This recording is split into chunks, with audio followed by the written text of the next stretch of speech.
nze sirwanirangako mukira mwenna abakazi abali eyo relationship ze nalimbaddemu tewaliwo muwala yali alabyeko nga mulumba nti ali mukunzinira musajja no one kubanga that is not my I can't stick too cheap to fight for a man sirituukawo wallahi inze nebwowomotya I can never attack my fellow woman because of a man. Never in my life. Never. Sichikolangako negoloza ze tebantwalangako musajja. Naba abatwala tebacha abasobola era abasajja ndaba baddamu ne bantextinga. Kubanga ndikirabo nange nganzo omuntu vanga ku mukazi atasaba wadde ekikumi. Oyo yinza kumusanga mu Kampala wano. Nabeera unanga she's not asking you for anything. But your love, your attention, affection, care. Nenga ne sente is my last priority in life. Oyinza mujja wawan. Kati atoro abantu ne balowooza nti simanyi kusaba sente manyi. Oh, agamba gwako.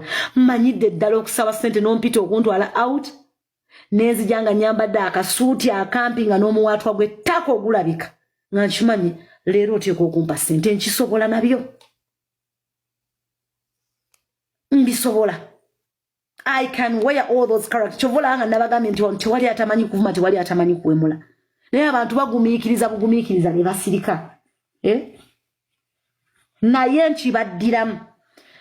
Ne bw'oba ng'oli musajja ng'ompa trillions of money, I can't fight for you. I can't fight my fellow woman because of a dick.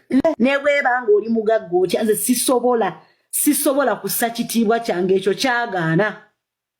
Waliwo omuwala yeyita Mariam bwe wajja n'oŋŋamba ex wange akusaba obufumbo naye ontya nakugamba nti yajja mu inbox yange n'aŋŋamba mugayiwo aŋŋamba mwayawukana ate kati munaye mbadde nsaba ombulira amazima namugamba go